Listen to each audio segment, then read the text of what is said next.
Ayan, magandang hapon. I'm sorry, my apologies, we are back. We're back, alright.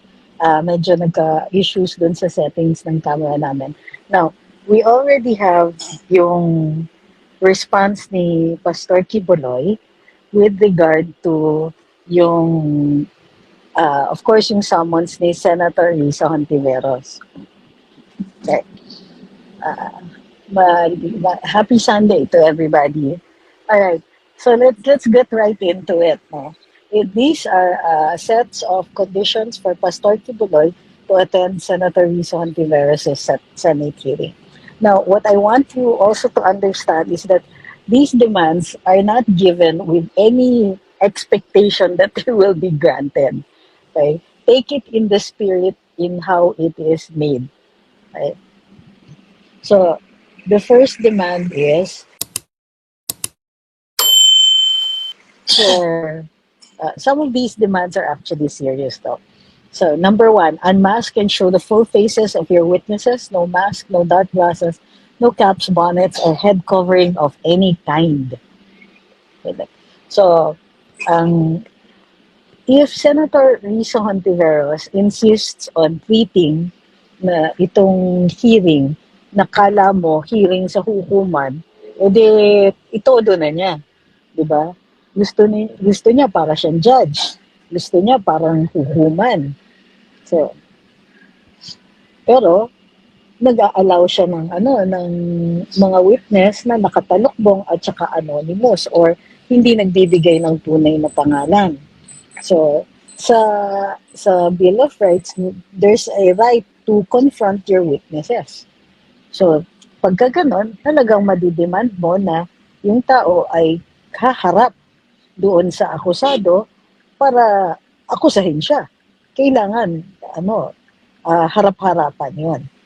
So, in this case, basically, yan sinasabi ni Pastor Quiboloy, wag naman anonymous. Kasi mahirap rin naman pagtanggol ang sarili mo kung hindi mo alam kung sino yung nag-aakusa sa inyo.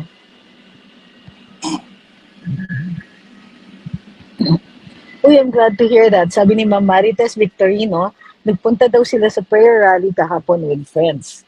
Yan, tuloy-tuloy na natin yan. Okay, number 2, reveal your witness's true name and identity. So, congruent pa rin sa 1. With recent valid photo IDs, reveal the identity and real name with photo ID of your scriptwriters. O, di ba? So, nakikita natin na medyo may kasama na ditong pang-aasal, di ba? So, like I said, take it in the spirit in which it is given. Kumbaga, the good pastor sees this as an absurd situation.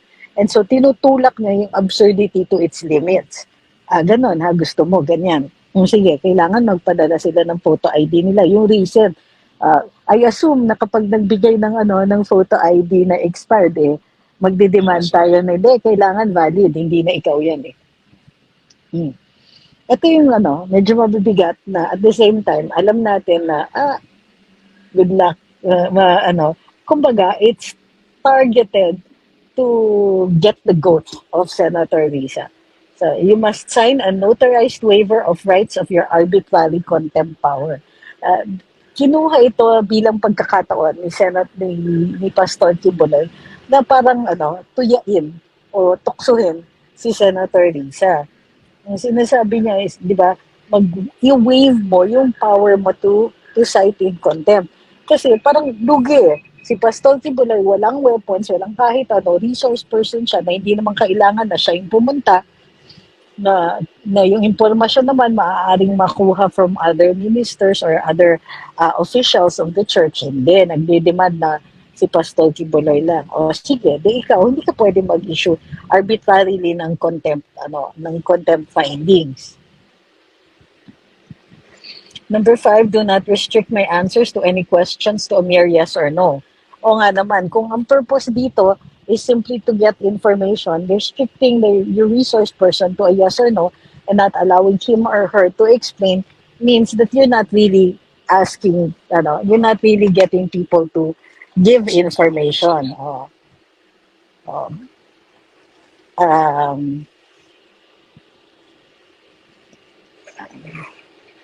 Next. No limit of time for me to ask or answer questions. O kasi 'di ba sa Senate at saka sa House may time limit tapos minsan pagka yung senador o kongresista yung nagtatanong ang haba-haba-haba ng oras kasi take into consideration yung mga interruptions and so on, di umaandar yung oras nila pagka ganon. Pero pag resource person, minsan nagsasalita pa, papatayan ng mic, okay, that's enough. Okay, i-interruptin sila. I'm sorry, I have to interrupt you there. Ganito, ganito. Tanong, tanong, tanong. Kahit wala sa turn ng congressman. Sabi ni Pastor then, I return the right to only answer questions that are necessary at his discretion daw. So, ibig sabihin, mamimili siya kung anong sasagutin niya. At since pinapasuspend din niya din yung power to arbitrarily defined in contempt, para wala ring parusa. Next. Number 8, I retain the right to personally cross-examine your witnesses. That includes you, Madam Chair. No time limit. O, ayan. Diba? So, kumbaga, what he wants to do is make the senator feel what it feels like to be the resource person. At alam niya kasi nagagawin sa kanya yung mga ito. Next. You must reveal the real amount that you paid to these witnesses, whether by way of cash, ATM, credit card, GCash, etc. It must be attested and signed by your witnesses, including sources of funds, whether personal or government-related funds. Ayun.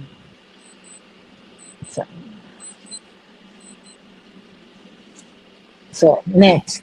Uh, Provide a notarized letter of assurance signed by you and the Senate President that there is no collusion between you and the Senate leadership with the U.S. government, FBI, CIA, U.S. Embassy, State Department, security officers from Marcos government to illegally arrest me through provisionary or extraordinary rendition that includes kidnapping and assassination, with the assurance in a written form that your invitation for me to attend the hearing is not a trick to trap me to execute, with the corresponding reward of 2 million US dollars, and that I am able to go back to Davao City without harm. So yun. It also reveals yung what he believes or he suspects is the intent of these Senate hearings. Bakit pinipilit na pumunta siya? Baka naman i-detain siya doon and then bubulagain siya ng FBI at pinapahakot na siya doon sa mga banyaga para humarap sa hukuman doon sa ibang bansa. Which, by the way, since he is in this jurisdiction, he is not required to do.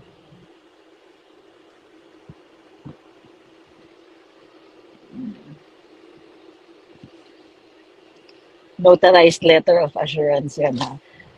Next, you must allow my 50 security personnel, including a number of police and AFP officers, to attend the hearing and secure my perimeter.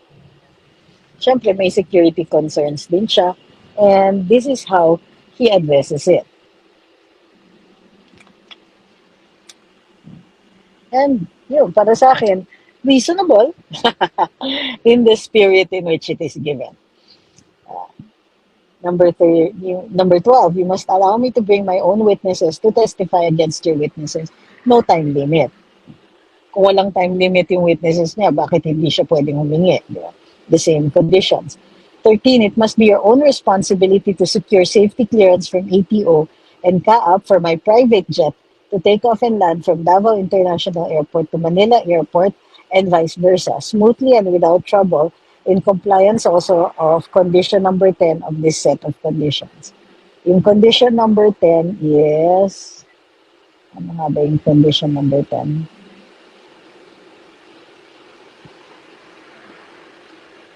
Yung letter of assurance so that there is no collusion. So, number 12, you must allow me to bring my own, yun na pala yan. Number 13, it must be your own responsibility to secure safety clearance from ATO and for my private jet to take off and land and all. So, number 14, all expenses incurred from this trip, including private jet flight, back and forth with parking na iya food according to my dietary requirements, and fees for my accommodations in a 5-star hotel for me and my party should be shouldered by your office. And finally, this set of conditions must be duly signed by the President of the Philippines, the Speaker of the House of Representatives, and the Senate President. Okay. 16. Send to me the written answers to the set of conditions 2 days before the scheduled hearing. And he says, failure to comply with this set of conditions forfeits your chance of my expository attendance. This rendering, thus rendering your Senate hearing a big joke of shameful charlatans and a shallow exposition of a bunch of idiotic party, etc. So dito nag-aano na siya. Uh, what he's saying is that, actually it doesn't even need to be said. Yung pagdating dito sa hearing ni Senadora Risa, it's basically for the good pastor is a sham. Sabi ni Ma'am Elizabeth, natawa ako sa conditions, 50 security personnel including police and secure my airspace. Good one. Hi kay Ma'am John, kay Ma'am Gina.